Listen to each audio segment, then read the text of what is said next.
on your own papers. So I'm going to introduce the three of them, and then we'll get our conversation going. Ella is the president of GeoPros. She holds a Bachelor of Arts degree in geology from Cornell University and a PhD in marine geology and geophysics from Columbia University. Ellen has been on more than a dozen research cruises in the Atlantic and Pacific studying mid-ocean ridge tectonics and to assist in deploying deep-towed side scan sonars and camera systems. After her postdoctoral work, Ellen moved to Washington, D.C. as a program manager with the Ocean Drilling Program at Joint Oceanographic Institutions. And in 1999, she established GeoPros, where she works with community members in academia and government to produce compelling documents that make change for funding major geosciences programs. Ellen is the director of Oceanography magazine, a position she's held for more than 2 decades. Jessie Turner is an assistant professor at Old Dominion University in the Ocean and Earth Sciences Department. She is an interdisciplinary oceanographer with a focus on water quality, water clarity, and phytoplankton. She uses large observational data sets from satellites and reanalysis products with some modeling to turn the knobs to isolate likely drivers of interesting results we see in data. Jessie is from Maine, where she also did her undergraduate work. She did a master's degree in Alaska, a PhD at the Virginia Institute of Marine Science, followed by a postdoc at University of Connecticut, and she started at ODU this past January 2025. She started peer reviewing as a graduate student and is currently the Raylan Cole Editorial Fellow, working with the ASLO Society journals, LNO, LNO Methods, LNO Letters, and with Wiley. And finally, Erin Peck is an assistant professor in marine geology and geophysics at the University of Rhode Island Graduate School for Oceanography. She was an ORISE postdoctoral researcher at the Northeast Climate Adaptation Science at UMass Amherst and USGS Woods Hole Coastal and Marine Science Center studying the effects of human alterations on salt marshes on the resilience to sea level rise. Erin was also a postdoctoral researcher at the University of Delaware, where she studied the impacts of colonial-era mill dams on sediment transport to the coastal ocean. Erin received a PhD and MS in the College of Earth, Ocean, and Atmospheric Sciences at Oregon State University, where she studied salt marsh geomorphology and carbon dynamics along a tectonically active margin. Her BA is in environmental science and geology from Franklin and Marshall College in Lancaster, Pennsylvania. We're going to open today by kind of asking all of the panelists the same question and let them give a quick introduction, and then we have some more questions to follow. So to start, if you can share what people should expect when they receive an invitation to review a paper. Ellen? Hi, everybody. I'm Ellen Capel. As I was introduced, I'm editor of Oceanography. And let me try to kick off the discussion by telling you when you get an invitation to review a publication, there are 3 main things that you're looking for, or you ask yourself. One, based on the title, and usually you'll get an abstract along with your invitation. You say to yourself, do I have the expertise to review the paper? And if the answer is no, then you decline immediately. If the answer is yes, then you go on to the next question. And you say to yourself, do I have any conflict of interest with the authors here? And conflict of interest is probably one of the biggest questions I get as an editor, and what constitutes a conflict of interest. And I just had to answer this question just the other day for someone, for an early career scientist. And I sent her to this website because even oceanography doesn't have, we do have publications, guidelines and policy, but it's actually pretty vague on what constitutes conflict of interest. And so largely you want to ask yourself whether you have yes, a very close personal or financial relationship with any of the authors. If the answer is yes, then you, especially financial, you probably have a conflict of interest. My rule of thumb usually also is are you at the same institution as any of the authors? And if you're at the same institution, then you really shouldn't be reviewing an article. But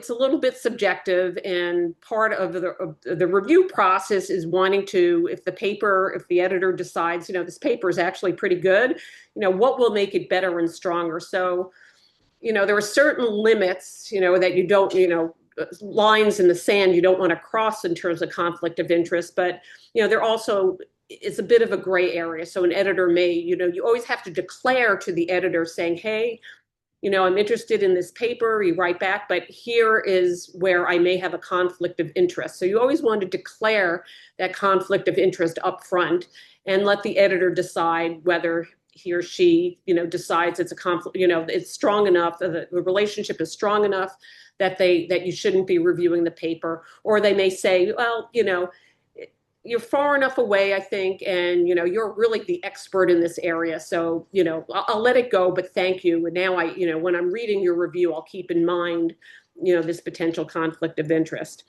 And the third and a hugely important point is you look at when this review is due, and you say to yourself, gosh, can I actually review this in 4 weeks or 6 weeks or 8 weeks, whatever the journal asks you to, the time span they give you to the review. And if you say, gosh, I'm teaching a class and I have 3 proposals going and all this, I really can't review it. I'd love to, but I really can't, then decline it. As an editor, it's one of my most frustrating things where reviewers will say, yes, I'll review it. It's very upfront. Here's the deadline. And they never do it, or it's 6 weeks late, or it just is, and it's becoming worse. So I'd rather the reviewer say up front, no, I can't do it, rather than say yes and don't send me a review, or send me a very, review that's very cursory and really doesn't say much. So anyway, I'll let others and add to that. Thank you, Ellen, Jenny, and Jenny, Erin, and Jesse. What advice do you have for what people should expect when they receive invitations to review papers? I think Ellen covered a lot of it, but one thing I will say as it relates to, sort of trying to assess whether or not you have enough time to review a manuscript. Recently, I was asked to review a manuscript for an AGU journal, and they only gave me 2 weeks to review it, which I thought was a little unfair. So I did say that I thought I could do it if I was given an additional 2 weeks, and the editor was happy to accommodate that. So I think there is a little bit of, there can be wiggle room depending on sort of the timeline and what you think you can accomplish. But then the other thing I would also say too is that, if you're so busy because you're writing 10 other manuscripts, I think one thing to keep in mind is that, this is a service. Every time you submit a manuscript, you're going to have reviewers who are performing a service for you and providing you with helpful feedback. And so you should try to schedule time into your schedule that as you start writing manuscripts, schedule time to think about the manuscripts that you can provide reviews for. And so I've heard rules of thumb for like every manuscript you submit, you should accept between 2 to 4 reviews, sort of thinking like you're going to have at least 2 reviewers for every manuscript. So, you should sort of pay back those 2 reviewers' time. Plus, you could conceive that you have the editor and maybe an associate editor also, providing you a service. So somewhere between 2 to 4 reviews for every paper that you write. So I guess that's one sort of caveat that I might add to what Ellen said. Yeah, really excellent points. Thank you. Yeah. Well, going last, you two have really covered everything. I was going to say exactly what Erin said, which is that if you ever have a question about anything in this process, just ask the editor that emailed you to ask you for a review. You can ask, hey, I'm writing a proposal with this author. Does that count as a conflict of interest for your journal? Or same with the timeline. I'm really interested in this and I really want to review it, but I need 3 weeks. Is that okay? Because if you ask, usually, they'll figure it out for you. Rather than, as Ellen said, what you don't want to do is say, yes, I'll review it, and then be ridiculously late or actually have a conflict. So better to ask. Always ask if you have a question. Thank you, Jesse. We're going to segue into some questions, but this is a good time for you to point out. We'll have a question and answer time at the end, but if you have questions as we go along, you can add them to the Q&A box, and we'll get to them either throughout the webinar or at the end of the webinar. So I think you all set up really nicely what to sort of expect when you receive an invitation and how to think about your time. When you do accept that you're going to review the paper, what steps would you suggest taking when you are reviewing that paper? Yes, I'll start off again, and then my two colleagues here will supplement my answers. I do recommend, first of all, that there's a lot of really great resources out on the web that I'm sure many of the participants in this webinar are aware of. So, you can look up how do I review a paper, and there'll be some really excellent resources. So, firstly, you want to read over the article, maybe even quickly, just to get a whole sense. You don't want to start in very detailed first. You want to get a sense. So read over the article first. I would say look at the figures, see if the figures make sense. Are they in the correct order? Are they telling the story? Are they clear? I mean, figures are hugely important, as you all probably know, writing your own manuscript. So you want to make sure that they're needed and they tell the story. And then, maybe read it again. You'll want to read the article you're reviewing a whole bunch of times before you review it. And then I think some of the questions later on get to this, but, usually each journal will have their own review form and the types of questions they want you to answer. So, for example, for oceanography, our review form, the first question we asked, does this article have a significant message? And so, you really have to think, okay, I read this paper a couple of times. What do you think the message is? Then we ask other sorts of detailed questions, and each journal will have their own set of questions. So, yeah, I mean that's a start. We'll let the others chime in too. Erin posted a link. I don't know if you want to talk about that. Ellen mentioned that there's a lot of great resources online. I really like the Nature Masterclass on being an effective peer reviewer. I think that I think that's a really good place to start. I think also another good way to get training and sort of real-time feedback on reviewing is to sort of shadow a mentor as they go through a peer review themselves, or sort of take the master class, write a peer review, and then have an advisor sort of help and edit your peer review in the ways that they would provide feedback, prior to submitting the review. And oftentimes mentors can ask editors if they can sort of share the manuscript and the peer review duties with like a trainee. And if they get that approval from the editor, then they're able to sort of bring trainees in on the process. And so I think that's really effective for seeing how other people do it. Sort of similar also to what Ellen said. My process is that I usually read through a manuscript all the way from start to finish. And I try my best not to make any initial comments, because I want my first review to be more about the science and whether or not I see any fundamental flaws or any sort of, really important missing information that is crucial to the science or the narrative. And so I do that initial review, and I sort of jot down a couple of notes, and then I do my best to try to put it all away for a day or a week, and sort of, have it in the back of my mind and think about the science that I read and whether, just like have my ideas sort of gel. And then I usually set aside a couple of hours to go back and read it in real detail. And I try to write all of my kind of like major my major thoughts about the manuscript, what I think the point of the manuscript is, what I think is the value of the manuscript, because that's really helpful for the editor to sort of contextualize the value of it within the greater science, any major flaws that I see, and then I sort of go in and do like line by line kind of comments of like, oh, you're missing a citation here, or, I don't totally understand, what these statistics are representing, so on and so forth. And then something that's sort of controversial that I also do is I do a small degree of copy editing. I don't necessarily set out to do that, but me as an author, I've often found grammatical mistakes that make it all the way through the entire peer review process, past even the editorial, like the copy editing stage, which is really frustrating when it finally goes into print and you, you look back and see a grammatical mistake. You're like, oh. And it's especially difficult when they're in the figures, because oftentimes the copy editors don't look at the figures in depth. And so even though that's not really the role of the reviewer, I do it just because if I see it, I don't want it to get to the point where, it makes it finally out there into print. But that is not necessarily the role of the reviewer.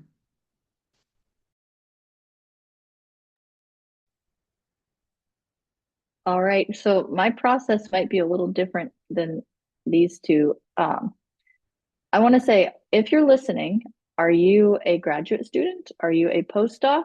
Do you want to start reviewing, or have you already started reviewing? If you want to start reviewing and you haven't already started, I would just really suggest talking to your advisor, or even if you have multiple people on your committee as a graduate student, ask them all, are you serving any editorial responsibilities for any journals?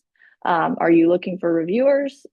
Because they're probably close enough to your field that they could, like Erin said, be a mentor for you as you start reviewing. And what I did as a graduate student is I wanted to start reviewing. I had published 2 or 3 papers and said, I want to start reviewing. I told my advisor, she was the editor for JGR Oceans, one of the associate editors. And she said, great, I'm always looking for reviewers, but I'm going to give you feedback on your first review. So, you write your first review, and I usually do I don't know who is in the audience, what your level is. So please ignore me if this is too basic. I do a paragraph of this paper did XYZ. Like, did it run a model? Did it collect observations at 3 field sites? Did it assess global primary production? I don't know. This paper did XYZ. Like, summarize it as quickly as you can. And whether it aligns with the goals of the journal, I like to do that to help the editor out. Like, if the goals of the journal are to, if it's like I don't know, we were just talking about modeling before the call started. So if it's a modeling or software journal, like, does the paper advance the modeling in the software, toward the goals of the journal? You can look up the journal goals and aims, and that helps out your editor. Because if it's something totally off base of what the journal wants to do, that in consideration. And then in that first little paragraph, I usually say, some strengths, some weaknesses. And at the very end, I like to just say really concisely, like, I recommend this for publication as is. I've never said that, but sometimes people get those, right?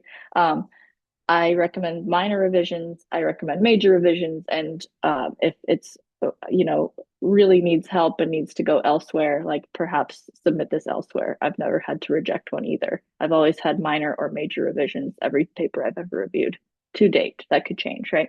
So that little first paragraph is what I do. And then I have usually a couple of major comments, and then I have minor comments, like the line by line ones, just in case you've never reviewed. That's just, ignore that if you've already done this, but just for kicks. And I actually limit myself. I only take 3 hours to review the paper. That might be way off of what other people do, but I simply don't have the bandwidth to do any more than that at this stage in my life.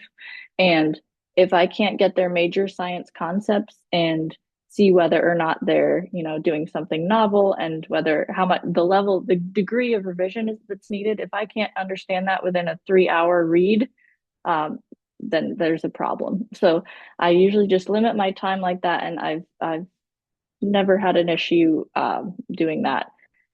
Maybe I'm missing some of the copy editing stuff that Erin's doing, but basically that's my process. And I just note as I read through it, I kind of make really quick notes of this is the strength, this is the weakness, and it.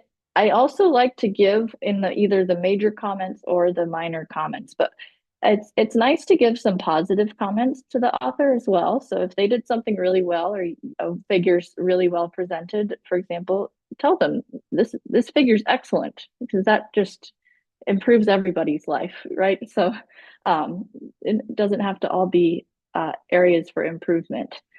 And yes, what am I forgetting? Um, Also, when you go and you go to submit your review, I usually just paste in my chunk of text from a Word document. And I do it all to the author. The editor sees it no matter what. But each journal has its own checklist of what else they want. So you might think you're done and you go to submit it and you go into the journal website and it's like these whatever various sets of questions that you may have to respond to. So just be aware that it might take 15 minutes or so, not 1 minute to submit because you have to answer a few questions like all these other things. So maybe this was too thorough, but I just thought if you haven't reviewed before, I'd just give you the very thorough picture, and that's my process.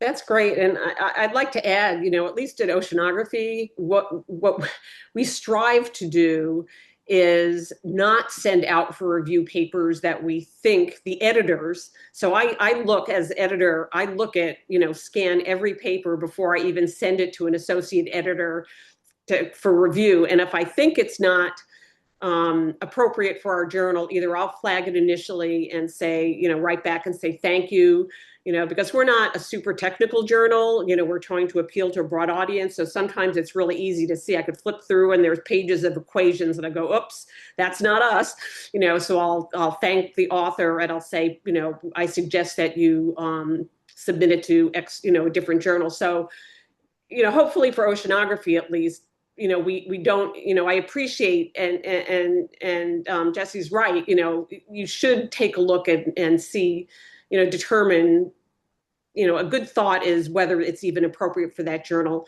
I hope most journal editors won't even send something out for review if it isn't appropriate. So that shouldn't be your job, but it's nice that you look. I had one other point, but I didn't scribble it down. So maybe when it comes to me, I'll jump in with it. Thank you. We'll kind of move on to you all kind of touched on this a little bit, but what should you be looking for as your review paper, and what does a good review look like to you?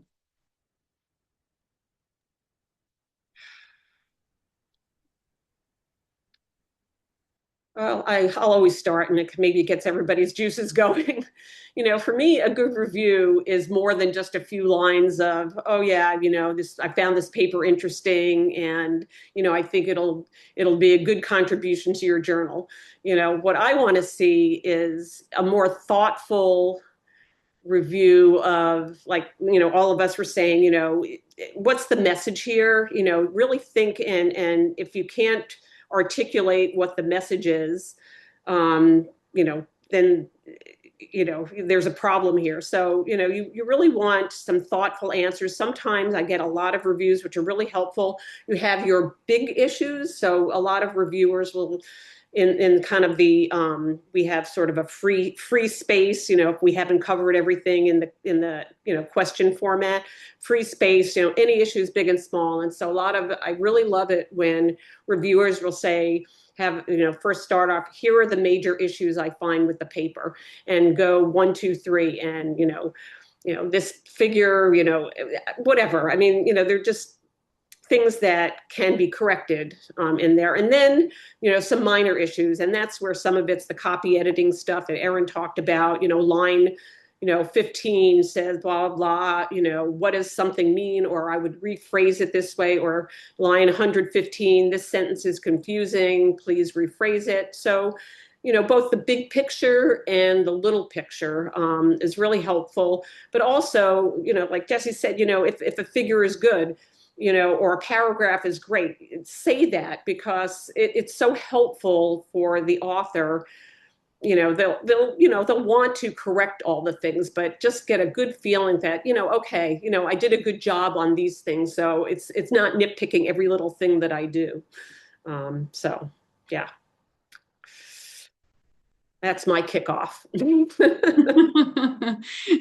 This is really helpful, Ellen. Thank you. I mean, I think the point of peer review is not to nitpick each other and to gatekeep science getting out there. And I think, a really helpful peer review is one that helps the author think more deeply and about whatever it is they're talking about, better contextualizes their research within, not only their field, but perhaps how whatever they've found might influence other fields or other locations, going beyond just place to thinking about the processes that might govern, larger systems. I've been really lucky with some of the reviews that I got that I've received through the ASLO Society journals. I tend to find that society journals lead to better peer review because, we as scientists want to see our community and our society improve. And so I'd say the best ones that I've ever received are ones that were extensive and I had to add additional sections, but made me think way more deeply about the topic.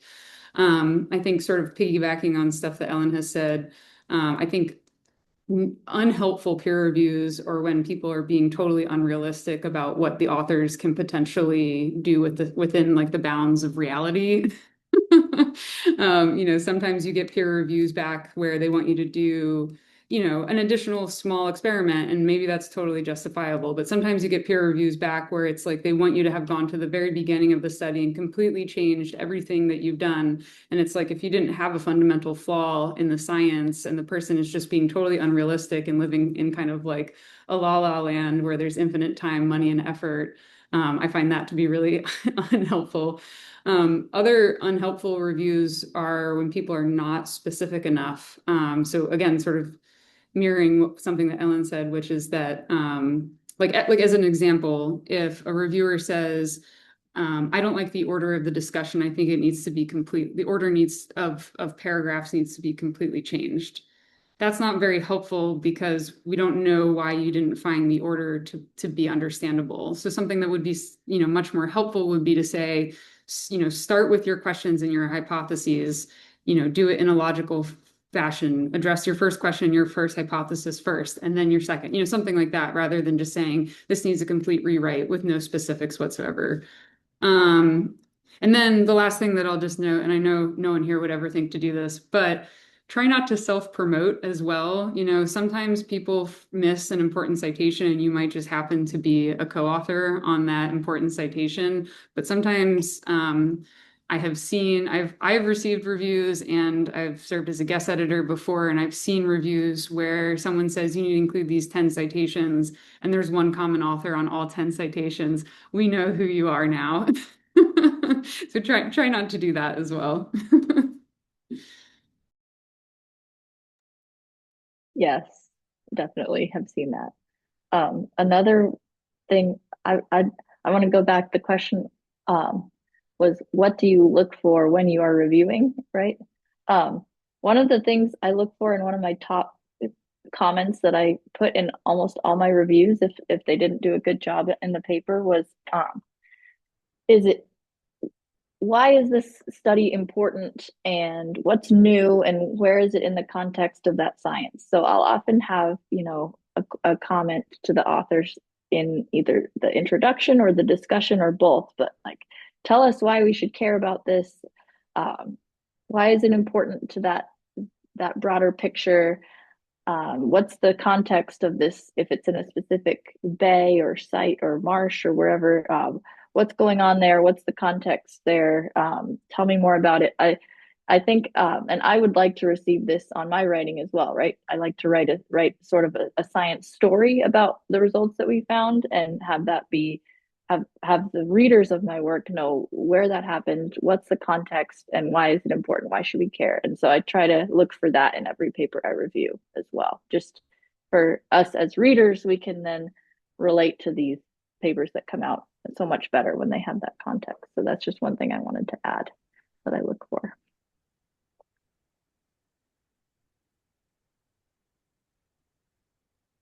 Yeah, I think, sort of the sum up of what we're all saying is, and I kind of said this before, is that the job of the reviewer is to look at the paper and assuming that, that there is some significant, advancement to the science that you could see. How do you make it better? Our job is to, as a reviewer is not necessarily to look at everything to cut down the paper, but, how would you improve the paper? If another person is going to read the paper next, it's going to be published. How do you make it better? What would make it better? And, that's the job.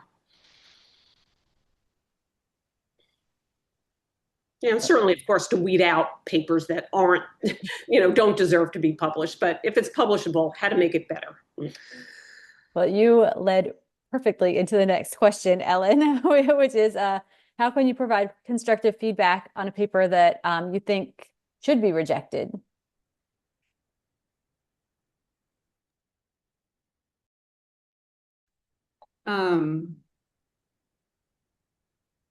Well, I think I think it definitely obviously depends on the reason why the manuscript is rejected.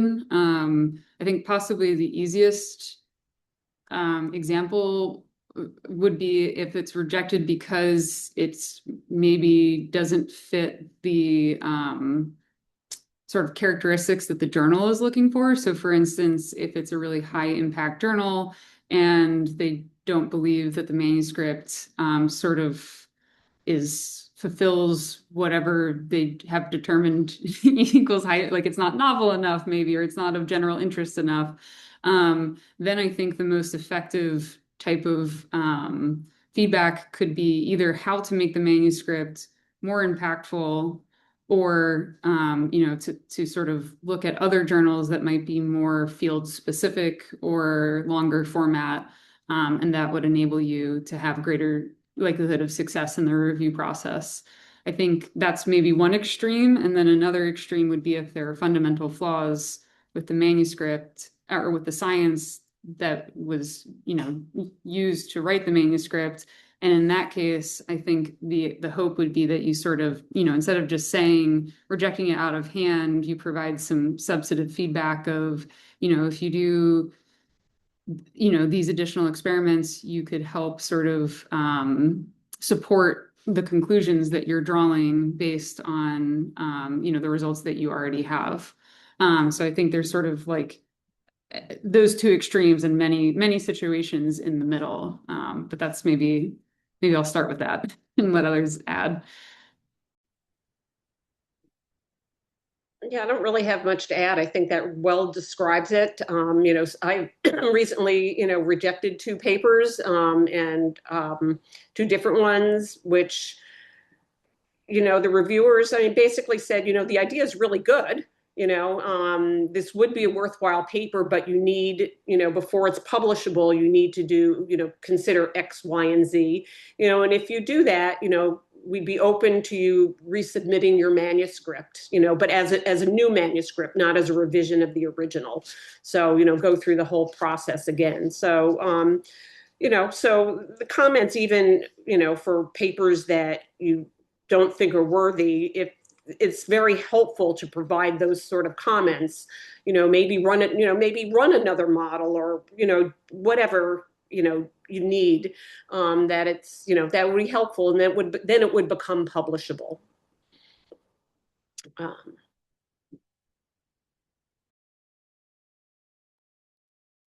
I've not had to reject one yet, so I don't have a lot of experience to draw from. So I'm just going to say, go with what Ellen and Aaron advised.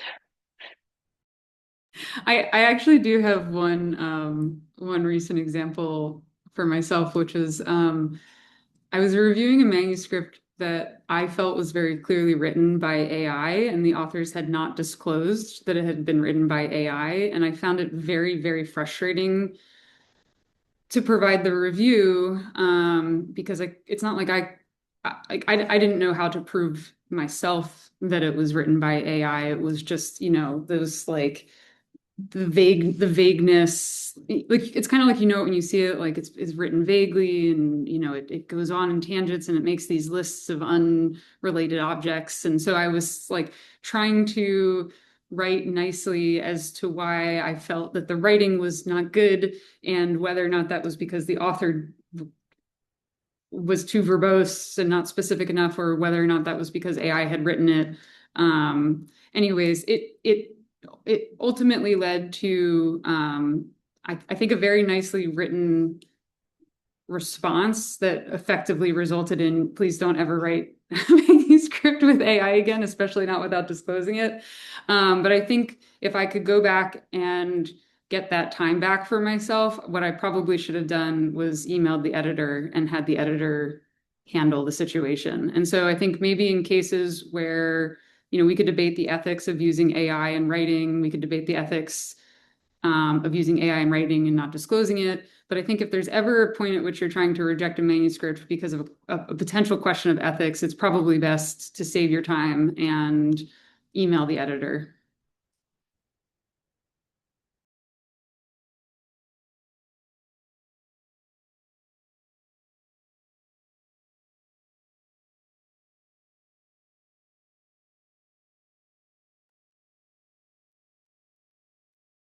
Any other thoughts on constructive feedback? I'll just chime in, not necessarily about rejecting a paper, but if you're writing to them, you're providing this review and you're trying to make the paper better, think to yourself for a minute, have some empathy. If I were writing this, how would I like to be told to improve on this? And just you don't have to go out of your way, but a kind tone goes a long way. So just think about how you would like to be written to and write in that tone. There's no need to be rude. It doesn't take that much longer to just write. The authors could consider doing this, or I recommend that the authors do this, and kind of avoid you should or they should do, try to have a more polite tone. And the same goes for when you're addressing reviews. I know that's not the question, but my PhD advisor many years ago said, thank the reviewer for every comment.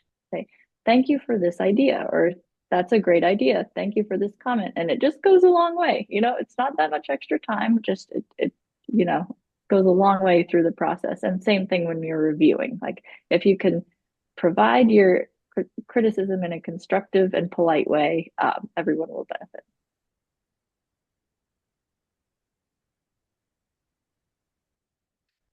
Thank you. How can we avoid having our biases impact our reviews? And how do you ensure that you're making sort of ethical reviews?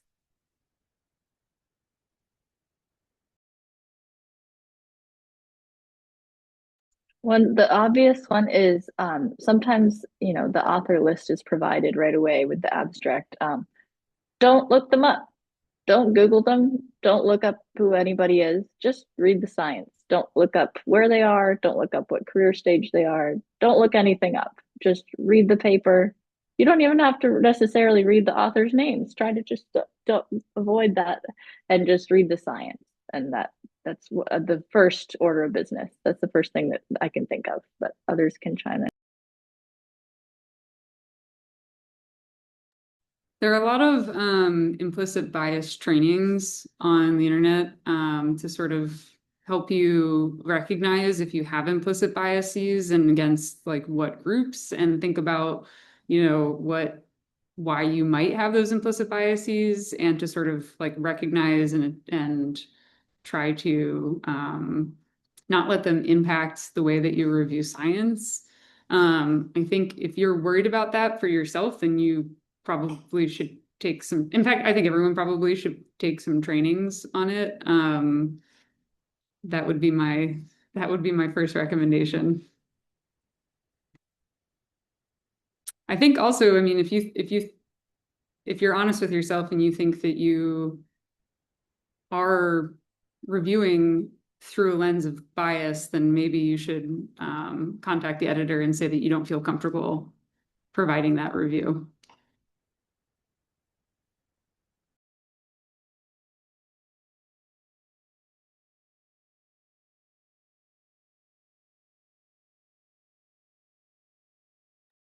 And one more thought that may be related to bias, but maybe not, but we haven't touched on it yet, is authors for whom English is not their first language.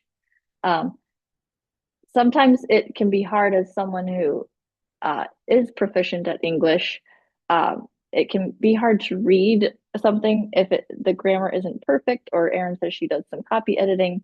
But you kind of have to make an effort to just turn a switch in your brain and say, okay, I'm assessing the science, and I can write one kind of generic comment that maybe they should have this edited or get help from a native English speaker at the end. And I don't have that in front of me, like a good sentence for that, but there's a good way to put that in a polite way, that like the authors should consider English language aid in this, or something like that. There's a generic way to say that, but that's something where sometimes people can be biased just because you simply have to try a little bit harder to assess the science if it's not their first language. So that's where it can get a little tricky. But if you can, look extra hard at the figures and assess the science, and then, go back and make your statement at the very end about perhaps improving the quality of the English grammar and language,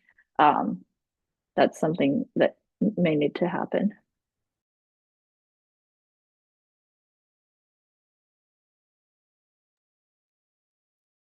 Katie?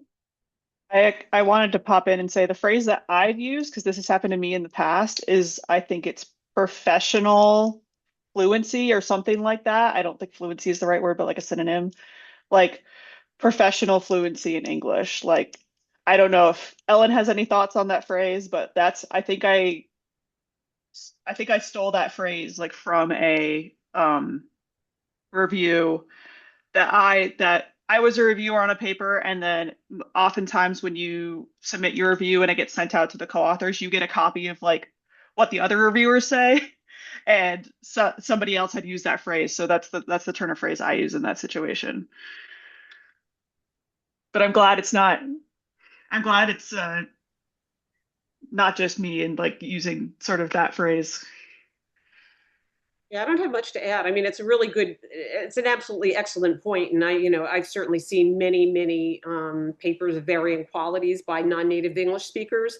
At least at Oceanography, we we work with the authors to heavily edit papers that, if it's accepted, if the reviewers basically have told us that it's good, the science is good, the figure is good, this is good, but, the English could be improved.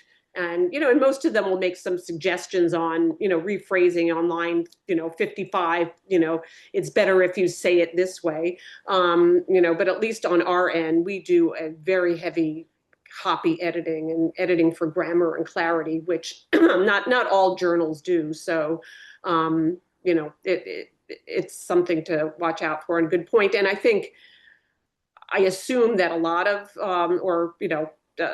scientists these days use, Google Translate and other translation type of software to work, to translate their papers into English, and then, go in there and try to perfect it a little bit. So sometimes you can tell, sometimes you'll come across a word phrase and it'll say, that was Google Translate or something. But, yeah, I mean, it shouldn't bias you toward, whether the paper is publishable or not. But, it really is the degree to which they will go to, and a lot of universities do have it, foreign universities do have departments of, editorial departments that will help you with the English before it ever gets, gets to a journal. Doesn't mean it's great, but they do have that. Excellent, thank you. Any final words on providing equitable feedback before we switch over to question and answer? I think one last thing that I will say is that there has been a lot of research that shows that women are more likely to provide harsher feedback for other women. So I think also if you hold a marginalized identity in the sciences and think that you're immune to bias, that might not necessarily be the case. So I just sort of reiterate that I think everybody would benefit from implicit bias training.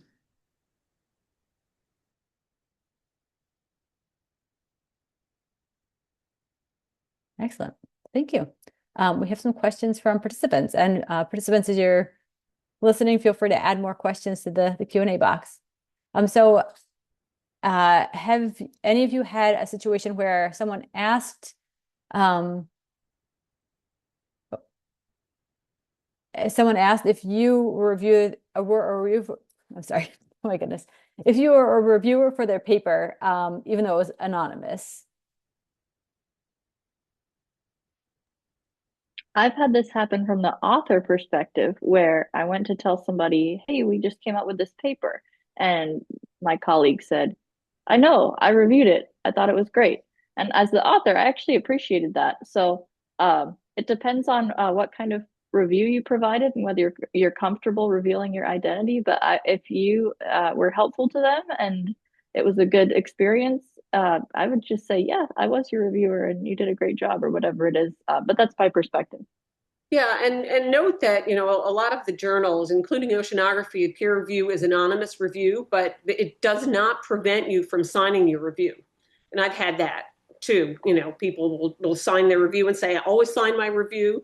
And, and that's great. I mean, I love the idea of signing reviews, but it's, most, I can't say most, I don't know what percentage, but, I would say most journals, it's some sort of anonymous review that you do. I actually recently had the experience where I was on a Zoom call with a couple different people in a working group, and I was talking about a recent paper that I had come out, and I was raving about how great of a review I received. And it just so happened that somebody on the call was the reviewer. And I think, I mean, I was really thankful. I would imagine that, it was like gratifying, or like the amount of work that she had put into the review was felt probably more justified by me raving about how great the reviews were. I mean, they were extensive, but they made me really think a lot more deeply about the manuscript. And I ended up adding like a whole additional section based on one of the reviews I got. So I think it really made the paper much better. So that was great. And then the one other thing that I would also say too is, like, you as a reviewer, this is kind of getting back to something that Jesse said earlier, which is that I think, we can provide critical feedback in a polite, constructive way, such that if somebody did find out that we were the reviewer, we wouldn't necessarily be embarrassed in the review we provided. So I think maybe, like, as a rule of thumb, beyond just like, would you want to receive this feedback? Would you want the authors to know that, like, you were the person providing the feedback? If you were to sign your name to it, or if they were to find out through the grapevine that you were the reviewer, would you be embarrassed by the feedback that you provided? And if the answer is yes, then you probably shouldn't be providing that feedback in that way, I guess. So It's a great rule to follow. Yes.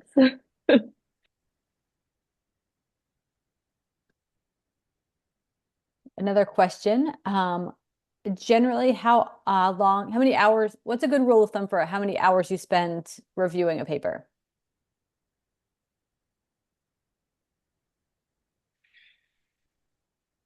I'm going to put in a plug for time tracking.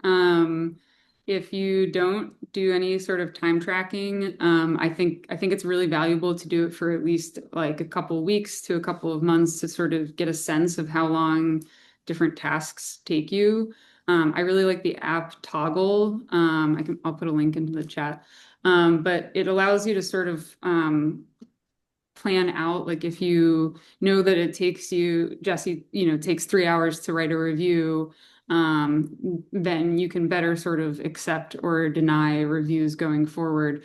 If it's your first review, though, I would expect it to take a long time. When I first started reviewing, I can't say because I only started time tracking recently, but I would guess a minimum of 8 hours for my first one.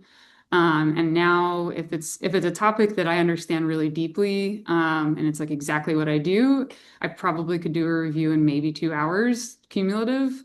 If it's a topic is sort of tangential to my work, then I would probably budget more like 4 to 6 hours. But maybe I'm slow. No, and that's a good point. I arrived at my 3 hours after doing this for a few years. So yeah, your first maybe one or two times you review a paper, it's going to take a long time. Um, yeah, and you can always ask for more time, as we talked about. If you really want to provide the review and you need more time, ask for it. Yes, and also if you are late, think you're going to be late, and you need, the for us it's about five for oceanography. I think we give 5 weeks now, and even I'll get emails a few days before the 5 week deadline saying, hey, I'm almost finished with the review. Can I have a few more days? Or I need another week, or something came up and I couldn't finish it.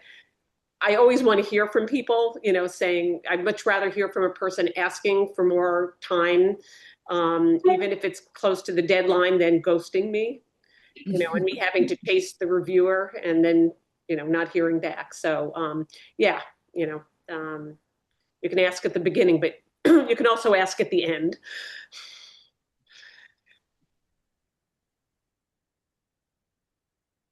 Excellent. I think we have a great question to kind of wrap up the webinar on here. How did you feel when you reviewed a manuscript for the first time?